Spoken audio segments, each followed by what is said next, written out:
Good afternoon, viewers, and welcome to another episode of Sheriff's Podcast. Today, as you know, my host and my I should say now my co-host Joel Bagwandin and we want to speak about two topics today.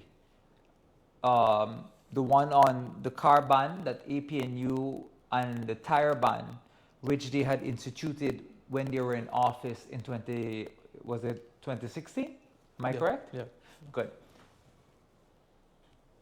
In 2016, the government restricted the importation of vehicles older than 8 years old. This policy limited the options of lower income individuals who relied on more affordable and older vehicles.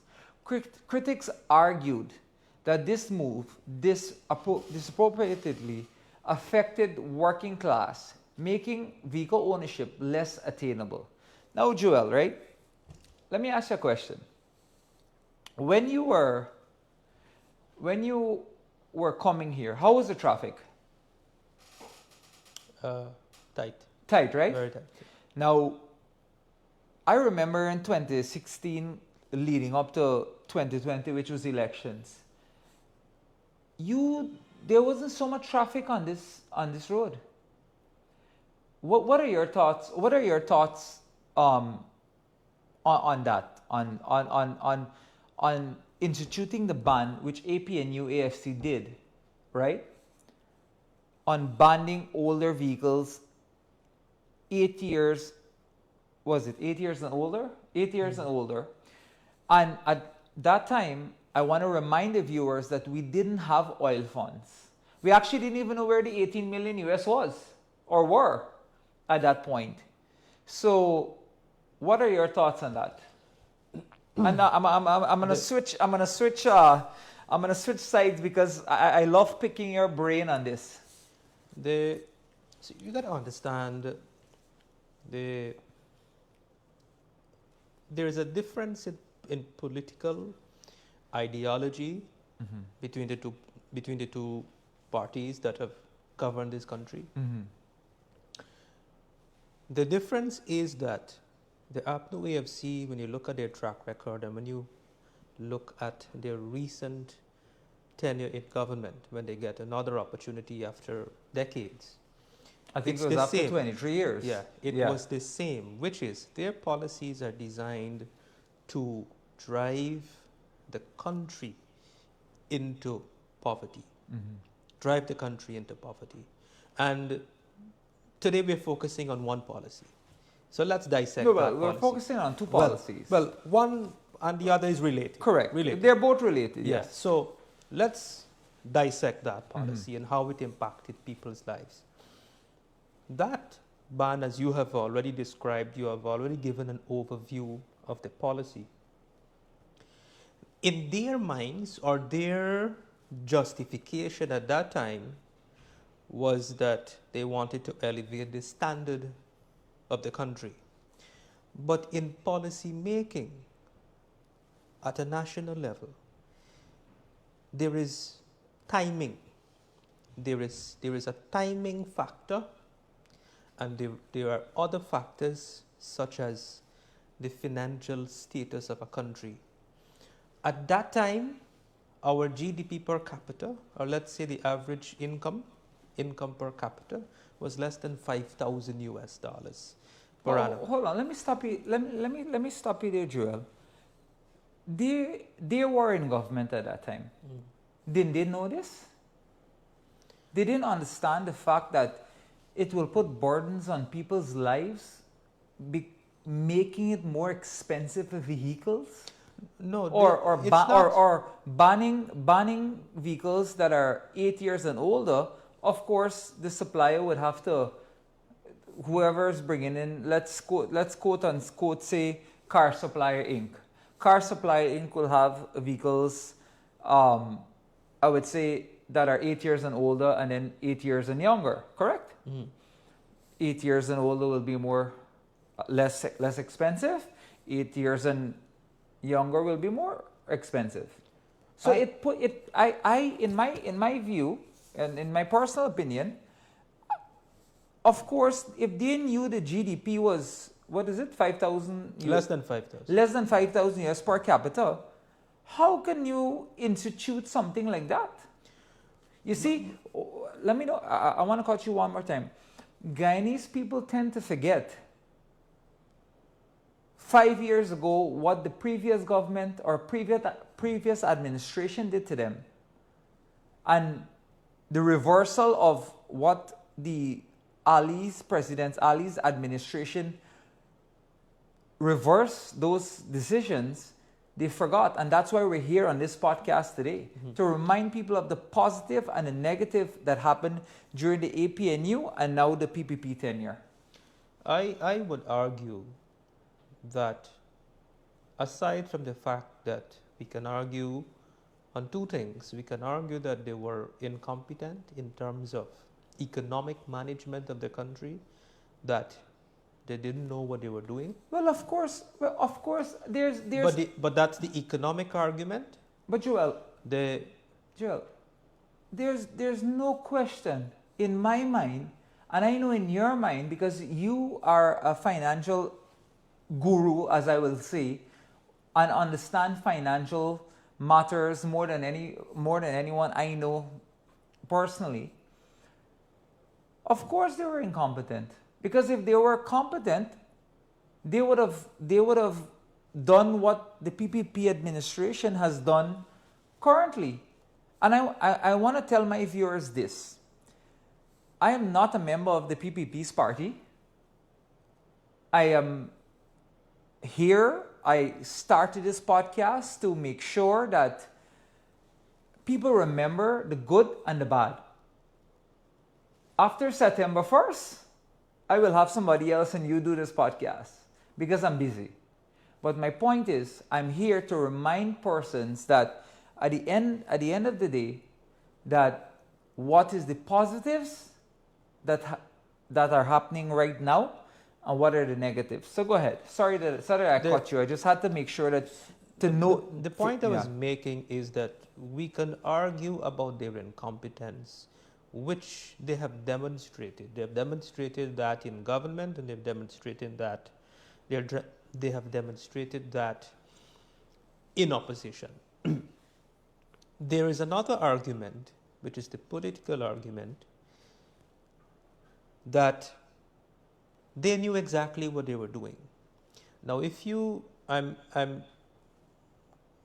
diverting a bit from the topic to give the political, to situate it in the political context or the political analysis. If you recall, in most of the former President David Granger's speeches, he often spoke about something which he referred to as redistribution of wealth. Redistribution of wealth. What does he mean by redistribution of wealth? When you're growing an economy, you don't redistribute wealth. Redistribute means you're taking wealth from one place and you're putting it in another place. Correct. You're depriving one group at the expense of another. Well, that is exactly what they did. In building an economy, you don't redistribute wealth, you create wealth. So, and what they did, coming back, focusing on this policy, was to hurt the private sector, because their idea was the private sector is predominantly of a certain, controlled by a certain group of people, and so their intention was to hurt that group of people. Well, right? So, but it wasn't just that group of people, they hurt every group of people. Well, every group of people. Joel, I don't want to cut you, but I think on our last podcast, which we had about 2 weeks ago, he was known as the planetary president. You can't expect. How can you expect something different from a man who was labeled as? It wasn't labeled by me. It wasn't. It was labeled by the public as the planetary president. Now, look. Let's move on from this topic, right? I want to ask you about the tires. So, I could vaguely remember, but a ban on importation of used tires was instituted in 2017, I think. It was 2017, correct? Complemented that policy. Good. Now, while it was intended, I think, while it was intended to enhance road safety, which is of utmost importance, because we see all the crashes that are happening. We see now the government's putting all those speed signs and all of those cameras, and they're sending speeding tickets. Yeah, but they're a government. They were a government, and they're now an opposition that believes in a ton of studies. Mm-hmm. We've had that policy for years, and mainly because, not because we want to compromise safety, mainly because of the financial status of the country. Correct. We can't, most of our people can't afford the brand new stuff for a brand new vehicle. So as you graduate and as you grow wealthy as a country and your people grow wealthier, your policy will change accordingly. Now, there is no scientific evidence that shows that those tires that they banned caused accidents on the road. There is no scientific evidence to that effect. Therefore, it was a baseless It was a baseless claim. It was a baseless justification. It was right? a baseless but justification. What it wasn't just the affordability to the consumer. At that time, I was in the banking sector, and you had tens, maybe hundreds of businesses that had in stock millions of dollars in those tires. In used tires. That when the policy took effect, they could no longer sell those tires. And what happened?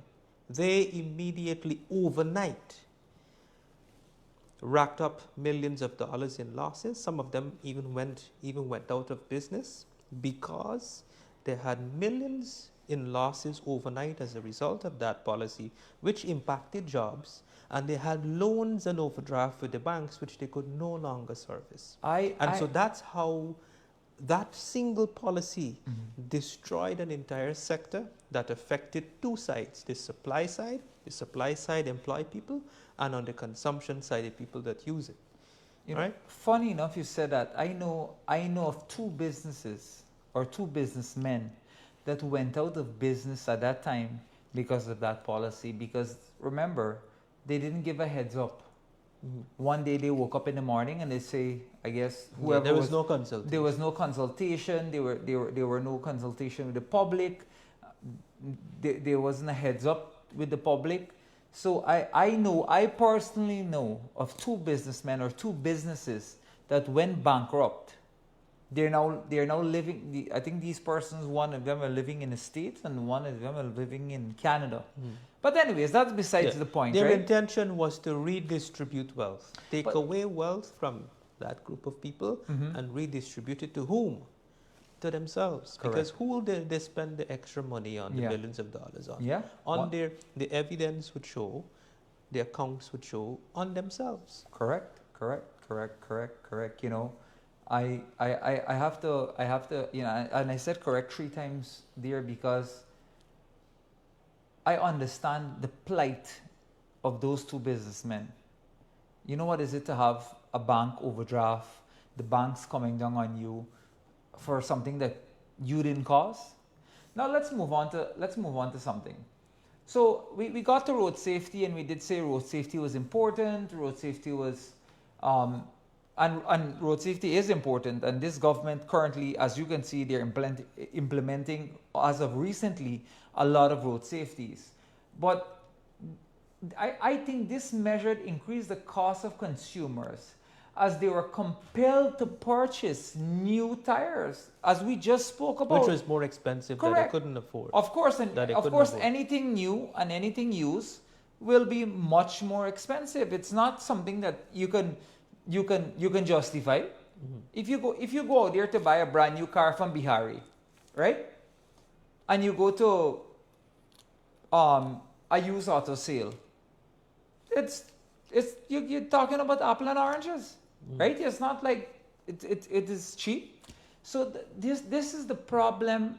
So that impacted the rate of car ownership, because if you look at the figures of importation of motor vehicle during that period and you compare that to this current period, the rate of car ownership has increased more than twofold Mm-hmm. compared to their time.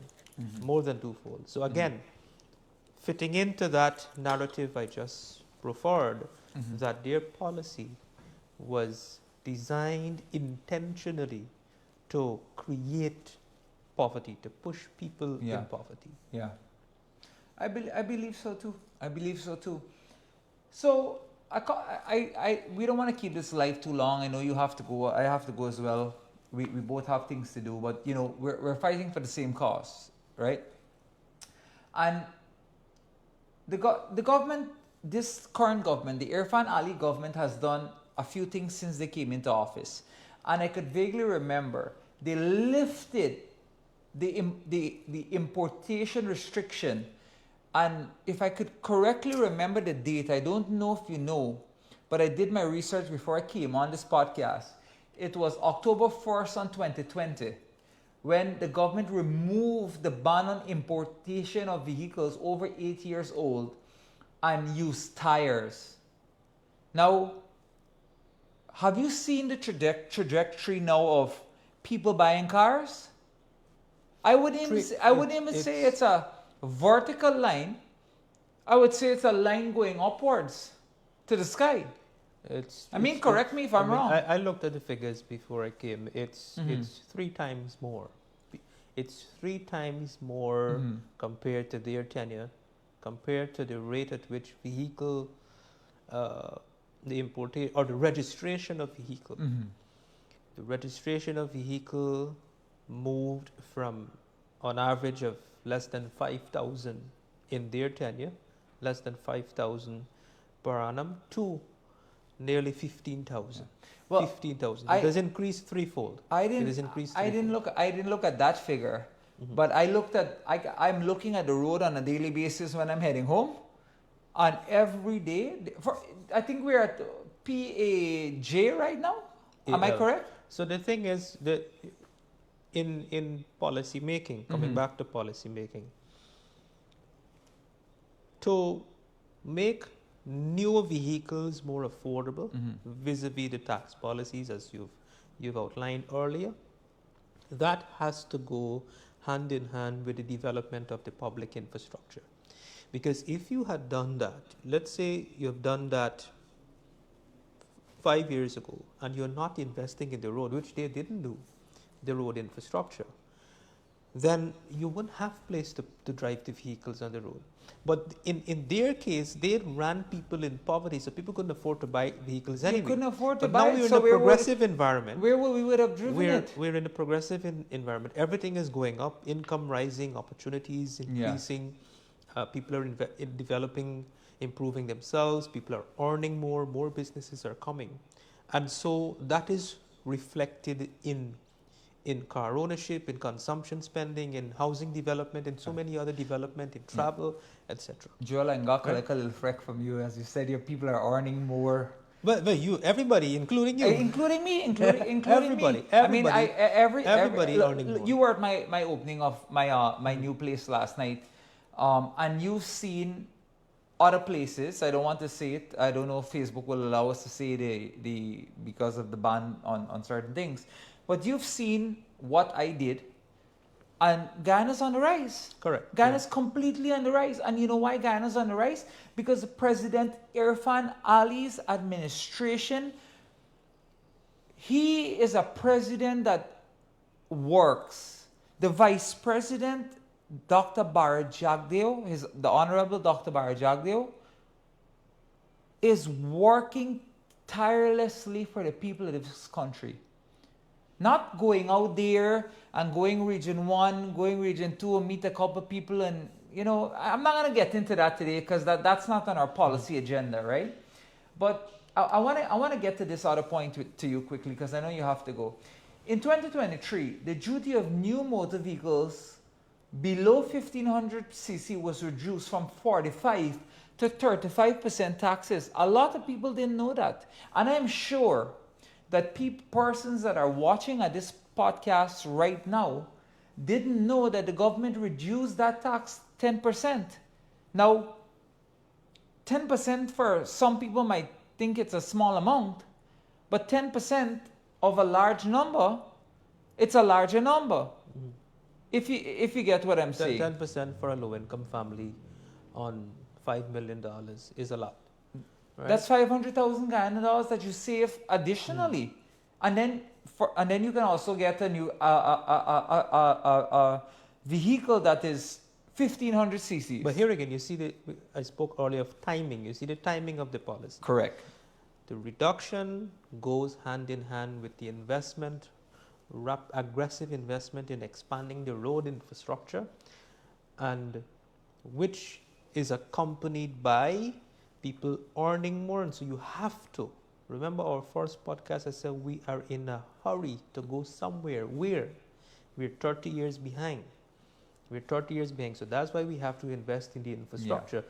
That these policies like this to make vehicle ownership and other assets and other amenities of life, to make people's life more comfortable, to improve their living standard, more affordable, you have to invest in those infrastructure. Most persons I've spoken to, their lives have improved. I mean, whether they lie to me or not, because they probably think my political views are different from them, and I speak to people of all races.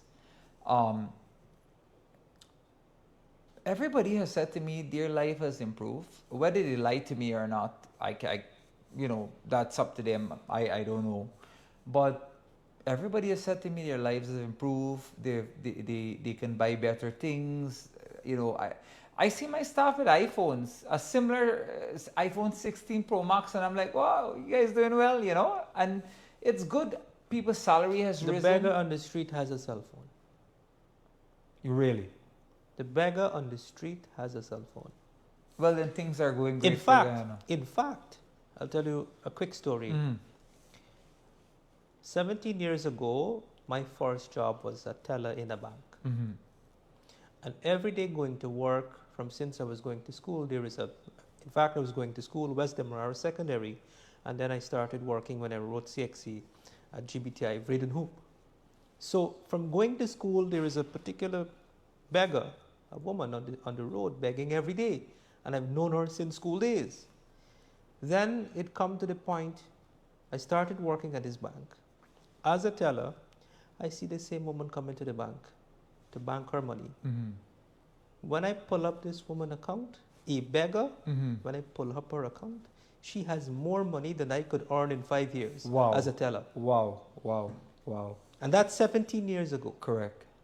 That's 17 years ago. So when we talk about people living in poverty, we have to put poverty in context. Correct. But we'll leave the poverty conversation for another podcast. Exactly. And let's get to this. So, of course, they reduce the taxes on the cost of the vehicles importing on the 1500 cc, right? Now, importing vehicles under 1500 cc, the government replaced the tax rate with a flat rate of taxes of 800,000 Guyana dollars, reducing the cost of importing such vehicles. If you had to import that vehicle during APNU AFC time, you would have to pay an additional 300,000 Guyana dollars. Imagine in APNU time, first of all, they couldn't find the 18 million US dollar that Exxon had given them. We didn't know where that was for a while. That's one. Two, you know what that could have done for lives? I mean, look, it's nothing significant. Let's not portray it, but 300,000 could have given you 3 months of groceries at that time, because we all know inflation every year rises in every country. That could have given you an additional 3 months of groceries in your house, feed your family, and you could have then save your money and maybe take your family on vacation. Or your down payment for a house lot to or start a down building payment your home. for a house lot. That's another topic that we need to get at, or get to. Now, this year, the government has announced the removal of taxes of both custom duty and value-added taxes on all electrical vehicles. Additionally, a 50% write-down allowance is offered on all electric vehicles, providing an extra incentive for their purchase. I was surprised to see, I kid you not, Joel. I was surprised to see that there is BYD cars now selling in Guyana. Mm. And I actually want to buy one of them because, as you know, I have a Tesla. And everybody knows Francis Bailey says I stole a Tesla. And I had to get that out yesterday. Showed him. He challenged me to a point and I pointed. But anyways, that's nonsense, right? Mm-hmm. So I was surprised. I was surprised to see that BYDs in Guyana now. So electric vehicles are here now, and they're not only protecting the environment, they're duty and tax free. I think you pay like $5,000 processing fee when you go and clear them or something like that. And that's a policy that ties into the government's low carbon development strategy. Correct. Yeah. Let me ask you a question, Joel. Did you know that Apple Inc., $1 trillion company, just bought, I read it in the news, I read it on Ashni Singh's page, Minister Ashni Singh, the Honorable Ashni Singh's page, that Apple Inc., $1 trillion US company, has bought carbon credits from Guyana? Mm. Correct. It is amazing the things that we're doing now compared to where we were 5 years ago to now. Now, we'll keep it short. I just have a few more, maybe one or two more things to say, and then we'll leave the rest for a later time. I see you looking at your watch constantly. Go ahead. So, let's talk about future tax reforms, right?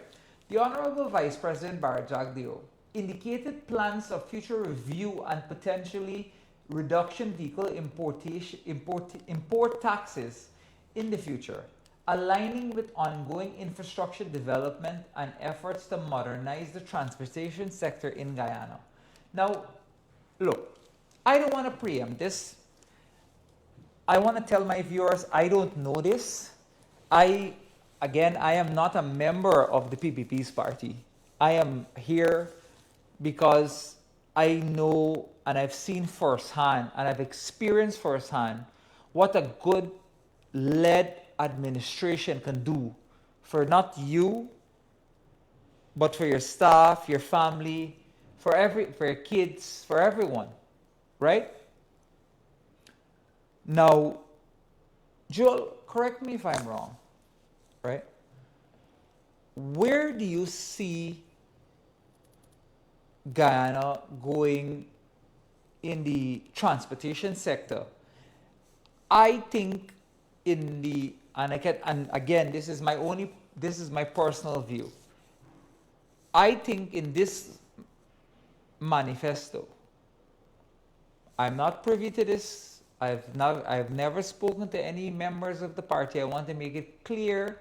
I don't know about this, but I think taxes will be reduced because now we're getting in that oil money. We're getting in that money that, remember, at one point Guyana was only dependent on what? Exporting of sugar, duties on cars, etc., etc. Mm. What do you believe? If I may just not necessarily correct you, but to put it in the right frame. Correct. It is not because we are now earning oil money so we can afford to cut all these taxes. Mm-hmm. It is because we are now earning additional resources from the oil revenue. We are now taking that additional resource, to diversify the economy, to create new income streams, additional income streams for the economy, so that at some point in time in the future, we don't have to be solely dependent on oil revenue. We've never depended on it in the past for the last 59 years since independence. Mm-hmm. And we're now using it to accelerate our development. So it's important that we diversify the economy, to broaden the revenue generating streams of the economy that in turn generate taxes. No. Where the transportation sector is going, in the last podcast I did in your absence with Seth, we talk about job creation and the labor market. The following day, I read an article from a bunch of PhD holders from a group called some Oil and Gas Governance Network that they can't account for 60,000 jobs that the government claim that they have created in the last 5 years. Now, I just ran the numbers. Before I came here. The transportation sector alone, forget about private cars, hire cars, minibuses, lorries, trucks, vans, and tractor, which is the agriculture sector. These 5 categories of vehicles alone in the last 5 years accounted for 40,000 jobs. 40,000. Hire car means hire car drivers. Minibus mean minibus drivers. Lorries mean truck drivers, and the construction sector is booming, which means I could the tell trucking you sector. don't have to tell me about so that. you have to get You truck don't have to tell drivers. me, yeah. Van, that is also in the commercial sector, Correct. and tractor in the agriculture sector. 40,000 jobs in a single sector. In a single sector. We talk about the government sector. The government has administered over 6,000 contracts. Over 6,000 contracts that include road, infrastructure, housing development, health. Over 6,000 contracts in 5 years. Well, I don't know where those PhDs got. Right? PhD. So multiply group 6,000 got- yeah. contracts in 5 years, assuming each contract per business, per employer, created 5 new jobs. You multiply that. And you add just from those 2 sectors alone, more than 50,000. Correct. We ain't gone into the service sector. So I tie my response to where I see the transportation sector. I want to limit what I say today on that to how that has contributed to driving economic growth in job creation in the transportation sector alone. Correct.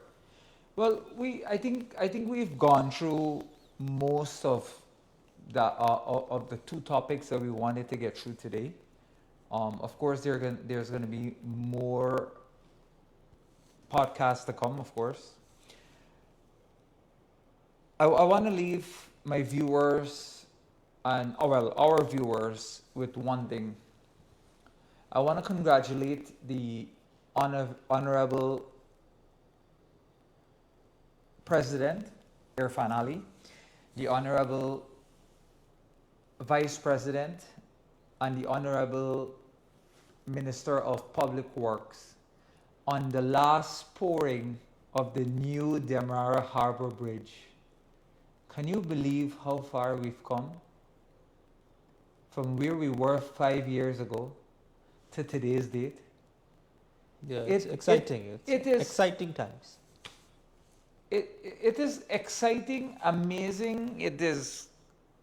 Look, I am excited for the next 5 years. I am excited for the next 5 years. And like you said, at this 5 years, the government was just laying the foundation. By the way, I'll cut with this. The new Diamond Hospital was also open yesterday. A state-of-the-art hospital was open. There's a new state-of-the-art pediatric hospital opening in Ogle. But it's not just state-of-the-art, it's world-class. World-class. World-class. Thank you for correcting me. I am excited. I'll catch you on the next podcast. I want to thank our viewers, Joel and I. We hope that you can continue to join us in the future. And look, we're not here to bash anyone. We're not here to prop anyone up or prop any government up or say negative things about the government. What we're here to do is 2 things. We're here to remind the people of the past, where you've come from and where you are now. Us as Guyanese, and I speak for myself, and I don't know if I can speak for you, Joel, if that's okay. But we tend to forget the past because, they say when things are going good, you forget. You constantly forget the past. You don't remember. Oh, they had instituted a ban on cars, and I had to pay more duty. um, 8 years that the cars were more expensive. You don't remember I had to buy new tires Making it instead more of expensive whilst taking away your income. correct, and giving your family less money in their accounts, less vacation time, less is everything. Viewers, I want to thank you. Thank you for looking and thank you for tuning in to another episode of Sheriff's Podcast. Joel and I are getting better at this every day. And thank you. And that's a wrap for us for today. See you in the next one.